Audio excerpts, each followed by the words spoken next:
Plus pricing theory. तो ये cost plus pricing theory क्या है? देखो इसके और भी नाम है, जैसे कि average cost pricing theory, full cost pricing theory, markup cost pricing theory, I guess, या मार्कअप प्राइसिंग थ्योरी। तो ये सब हमारे क्या है, इनके अलग अलग नाम है, किस चीज़ के? Full cost plus pricing theory के।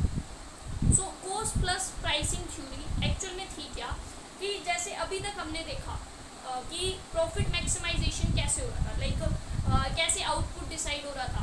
तो प्रॉफिट मैक्सिमाइजेशन के ऊपर फोकस थी, जितनी भी हमने फॉर्म्स देखी। परफेक्ट कंपटीशन देख लो आप, मोनोपोली देखो, ओलिगोपोली देखो, जितनी भी इंडस्ट्री थी, जितनी भी फॉर्म्स थी उसमें, वो सभी फॉर्म्स क्या है, प्रॉफिट मैक्सिमाइज करने की सोचती थी। और वो अब उनका जो इक्विलिब्रियम था वो कैसे आता था, जहाँ पर MR MC के इक्वल होती थी। प्रॉफिट मैक्सिमाइज करने की सोचती थी, जहाँ पर MR MC के इक्वल होगा वहाँ पर उनका इक्विलिब्रियम होता था। लेकिन हॉल एंड हिच ने एक थ्योरी लेके आए, जिन्होंने इस चीज़ को रिजेक्ट किया। उन्होंने बोला कि फर्म जो है वो प्रॉफिट मैक्सिमाइजेशन के लिए काम नहीं करती, फर्म जो है वो काम करती है एक सेटिस्फैक्ट्री लेवल ऑफ प्रॉफिट के लिए। उनको क्या है, प्रॉफिट मैक्सिमाइज नहीं करनी होता, इक्विलिब्रियम MR MC के थ्रू नहीं आता, उनका एम होता है कि वो सेटिस्फैक्ट्री प्रॉफिट कमा सके। तो उनके लिए उन्होंने कुछ मेन आर्ग्यूमेंट्स भी दी। उन्होंने आर्ग्यूमेंट्स दी कि क्यों एक फर्म MR MC के थ्रू नहीं बल्कि कॉस्ट प्लस प्राइसिंग थ्योरी का यूज करके अपना इक्विलिब्रियम डिसाइड करे। उन्होंने सबसे पहला रीजन दिया कि एक फर्म सेटिस्फैक्ट्री प्रॉफिट के लिए काम करती है, ना कि प्रॉफिट मैक्सिमाइजेशन के लिए। कोई भी फर्म ऐसी नहीं है जो प्रॉफिट मैक्सिमाइज करने की सोचेगी। हर एक फर्म एक आइडियल प्रॉफिट कमाने की सोचती है, सिर्फ अब एक सेटिस्फैक्ट्री प्रॉफिट कमाने का सोचती है। फर्स्ट उन्होंने ये आर्ग्यूमेंट दिया, उन्होंने कहा इसीलिए हमें कॉस्ट प्लस प्राइसिंग पे फोकस करना चाहिए instead of profit maximisation theory, जो कि MR MC अप्रोच थी उसकी बजाय। दूसरा उन्होंने बोला हमें equilibrium cost plus pricing theory से देखना चाहिए। उसका दूसरा रीजन दिया, क्योंकि उन्होंने कहा कि अगर प्रॉफिट मैक्सिमाइज करोगे सो नई एंट्रीज के चांस, और अगर नई एंट्रीज होंगी तो क्या है, इन फ्यूचर लॉन्ग रन के अंदर आपका प्रॉफिट कम होने वाला है। तो इससे अच्छा एक नॉर्मल स्टेडी सेटिस्फैक्ट्री प्रॉफिट के लिए काम किया जाए, जो कि कॉन्स्टेंट रहे, इंस्टेड ऑफ कि आप शॉर्ट रन में प्रॉफिट मैक्सिमाइज करो, लॉन्ग रन में जब आप जाओ तो आपको पता चले कि नई फर्म्स की एंट्री हो जाए और फिर प्रॉफिट आपका कम हो जाए।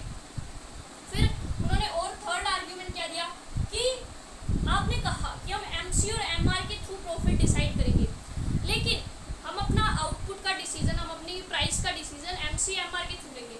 बट MC MR का डेटा कहाँ से आएगा, क्योंकि अब उन्हें कितना प्राइस रखना है, कितनी उन्होंने क्वांटिटी जो है बनानी है। MC MR में यही तो डिसाइड होता था, कितना प्राइस रखेंगे, कितनी क्वांटिटी बनाएंगे।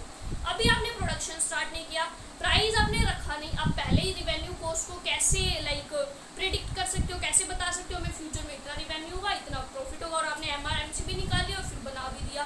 तो उन्होंने बोला कि MC MR के लिए तो आपके पास कोई डेटा ही नहीं है, तो आप किस बेसिस के ऊपर, ये तो अगर आपने थोड़े से भी डेटा में गलती कर दी, थोड़ी सी भी डेटा में गलती कर दी, तो आपका पूरा के पूरा कंसेप्ट गलत हो जाएगा। तो इसीलिए उन्होंने रिजेक्ट किया MC MR अप्रोच को। ठीक है, तो हम देखते हैं। तो वही है कि कॉस्ट प्लस प्राइसिंग थ्योरी क्या है, average cost pricing, markup pricing, full cost pricing, इनको नाम दिया गया। ठीक है, इन्होंने प्रॉफिट मैक्सिमाइजेशन थ्योरी को रिजेक्ट किया। इन्होंने कहा कि इक्विलिब्रियम MC MR के थ्रू नहीं होगा, कोई भी फर्म प्रॉफिट मैक्सिमाइज नहीं करती, हर फर्म एक सेटिस्फैक्ट्री लेवल ऑफ प्रॉफिट के लिए ही काम करती है। ये चीज उन्होंने बोली, इसने हॉल एंड हिच, क्योंकि सबसे पहले ये थ्योरी वही लाई। उसके बाद एंड्रयू की आई थी, वो हम नेक्स्ट वीडियो में करेंगे। आज हम जो करने वाले हैं वो हॉल एंड हिच की कॉस्ट प्लस प्राइसिंग थ्योरी करने वाले हैं। ठीक है, उन्होंने क्या रीजंस दिए उन्होंने कि भाई कॉस्ट प्लस प्राइसिंग को यूज करो instead of MC MR approach के, वो हमने कर लिए कि फर्स्ट थिंग कि हर फर्म एक सेटिस्फैक्ट्री प्रॉफिट के लिए काम करती है। दूसरा, अगर आप प्रॉफिट मैक्सिमाइज करने की सोच रहे हो तो इन फ्यूचर आपकी क्या है, नई एंट्रीज हो सकती है, नई एंट्रीज की वजह से लॉन्ग रन में आपका प्रॉफिट डाउन जा सकता है। तो इसीलिए आप एक satisfactory level of steady profit के लिए काम करो इंस्टेड ऑफ प्रॉफिट मैक्सिमाइज करने। फिर उन्होंने थर्ड दिया कि आपके पास MC MR की तो डेटा नहीं, क्योंकि हम जब हमने देखा परफेक्ट कंपटीशन, मोनोपोलिस्टिक में जब डिसाइड कर रहे थे, इक्विलिब्रियम देख रहे थे, हम कह रहे थे वो इतना प्रोडक्शन करेगी, इतनी आउटपुट है, इक्विलिब्रियम पे इतना प्राइस है। तो अभी आउटपुट भी नहीं बनी, प्राइस भी नहीं बना, उससे पहले हम लोगों ने उससे पहले हमारे पास MC MR आए कहाँ से, MC MR उससे पहले हमारे पास आए कहाँ से। तो अगर आपने MC MR को निकालने में थोड़ी सी मिस्टेक कर दी, आपके पास डेटा नहीं है क्योंकि एक्चुअल में कि क्या MC होने वाले इन फ्यूचर क्या सेल्स होने वाली है, क्या कॉस्ट होने वाली है। सो आपका इस प्रॉफिट मैक्सिमाइजेशन MCMR अप्रोच का तो कोई रेलिवेंस ही नहीं रहता था। सो ये आर्ग्यूमेंट्स उन्होंने दिए कि इसीलिए हमको profit maximisation theory MCMR approach follow नहीं करनी चाहिए, we should follow the cost plus pricing theory. इसे बोला हॉल एंड हिच ने बोला। फिर हॉल एंड हिच के अकॉर्डिंग प्राइस कैसे डिसाइड होगी, उन्होंने बोला प्राइस डिसाइड होंगे आपकी जितनी डायरेक्ट कॉस्ट आ रही है, जितनी आपकी वेरिएबल फैक्टर्स ऑफ प्रोडक्शन पे कॉस्ट आ रही है, प्लस जितनी आपकी फिक्स फैक्टर ऑफ प्रोडक्शन पे कॉस्ट आ रही है, प्लस उसमें कुछ अमाउंट ऑफ प्रॉफिट जो आप कमाना चाहते हो वो ऐड कर दो। ठीक है, जितनी कॉस्ट आ रही है प्लस जितना आप प्रॉफिट कमाना चाहते हो थोड़ा सा वो ऐड कर दो, तो वो आपके लिए प्राइस हो जाएगा। जैसे कि मान लो आपकी फिक्स कॉस्ट आ रही है 5 रुपये, वेरिएबल कॉस्ट आ रही है 15 रुपये, आप चाहते हो मिनिमम प्रॉफिट 2 रुपये का, सो आप प्राइस क्या रखोगे, so you will take the price 5 + 15 + 2, 15 + 5 20 22। ठीक है, सो आपने क्या करना है, फिक्स कॉस्ट, वेरिएबल कॉस्ट और जो आप प्रॉफिट लेना चाहते हो उन तीनों को ऐड कर दो और फिर आप अपना प्राइस डिसाइड कर दो। अब जो हॉल एंड हिच थे उन्होंने किंक्ड डिमांड थ्योरी को लेके चली। उन्होंने कहा कि प्राइस और आउटपुट हम डिसाइड करेंगे थ्रू द किंक्ड डिमांड। उन्होंने लेके चला कि किंक्ड डिमांड है, क्योंकि उन्होंने ओलिगोपोली का कंसेप्ट है कि किंक्ड डिमांड है।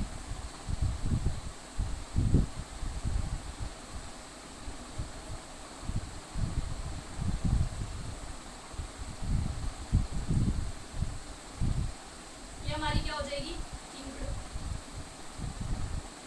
डिमांड। ठीक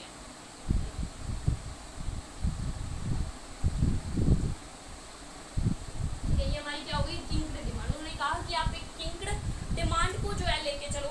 उन्होंने कहा जो आप एवरेज कॉस्ट कर्व बनाओगे, जो एवरेज कॉस्ट कर्व बनाओगे, उस एवरेज कॉस्ट कर्व में जो वेरिएबल कॉस्ट है, जो फिक्स कॉस्ट है, वो दोनों तो आएंगी, प्लस जो आप प्रॉफिट कमाना चाहते हो वो भी उसी में ऐड कर दो, फिर आप अपनी एवरेज कॉस्ट बनाओ।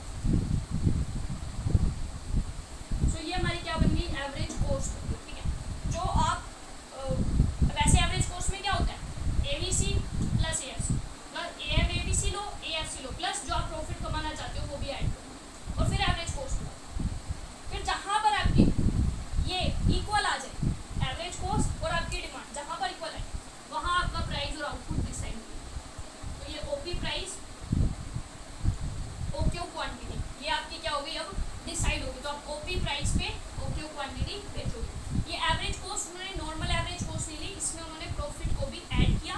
फर्स्ट थिंग, सेकंड किंक्ड डिमांड लेके चली उन्होंने, सेकंड थिंग, और ये आपका फॉर्मूला हो जाता है कि उन्होंने क्या कहा कि प्राइस कैसे डिसाइड होगा, average direct cost that is variable cost, average variable cost, average overhead cost मतलब कि एवरेज फिक्स्ड कॉस्ट, और नॉर्मल और कन्वेंशनल प्रॉफिट जो वो ऐड करते हैं एवरेज कॉस्ट के अंदर। वो तीनों चीजें मिला के आप एवरेज कॉस्ट निकालोगे और जहां पर आपका ये इक्विलिब्रियम आएगा वहां इक्विलिब्रियम आपने देखा ई पॉइंट पे, जहां पर आपका OP price OQ quantity decide होगी। ये था हॉल एंड हिच की अप्रोच। ठीक है, फिर हॉल एंड हिच ने कुछ एक्सेप्शंस भी दी कि ये जो है वो फेल कब हो जाएगा।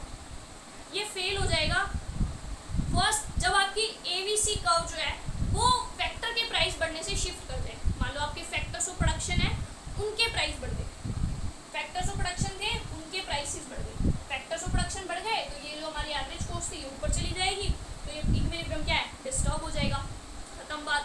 तो एक कंडीशन है जब एक्सेप्शंस, जब ये आपका इक्विलिब्रियम डिस्टर्ब हो। दूसरा, जब due to any reason demand कम हो जाए, डिमांड कम हो गई, ये डिमांड थी, ये डिमांड कम हो गई, अब डिमांड कम होगी, ओलिगोपोली में बहुत सारे हैं, उन्होंने क्या किया, किसी एक ने क्या है प्राइस डाउन कर दिया, एक ने प्राइस डाउन किया तो अब सबको प्राइस डाउन करने पड़ेंगे, सबको प्राइस डाउन करने पड़ेगी, प्राइस क्या आ गई, कम हो गई। हॉल एंड हिच ने कहा वैसे तो यहाँ प्राइस रिजिडिटी होती है, लेकिन प्राइस रिजिडिटी दो केसेस में कैंसिल हो जाएगी। फर्स्ट केस जब आपके फैक्टर्स ऑफ प्रोडक्शन की कॉस्ट बढ़ जाए जिसकी वजह से आपकी एवरेज कॉस्ट बढ़ जाएगी। सेकंड केस जब आपकी डिमांड कम हो जाए, कि जैसे ही डिमांड कम होगी कोई भी एक फर्म में भी अपनी प्राइस को कम कर दे और उसको देखते हुए सबको कम करने पड़ेंगे इंटरडिपेंडेंस की वजह से, और फिर प्राइस कम हो जाएगा। सो प्राइस वैसे तो रिजिडिटी होगी प्राइस के अंदर, वो हॉल एंड हिच ने बोला, बट प्राइस क्या हो जाएगा, चेंज होगा दो एक्सेप्शनल केसेस में, या तो आपकी कॉस्ट बढ़ेगी या जब आपकी डिमांड कम होगी। सो ये था हमारा हॉल एंड हिच का कॉस्ट प्लस प्राइसिंग थ्योरी। अब हम नेक्स्ट करेंगे एंड्रयू की cost plus pricing theory. So thank you so much for watching my video, please like share and subscribe the channel. Thank you so much, bye bye.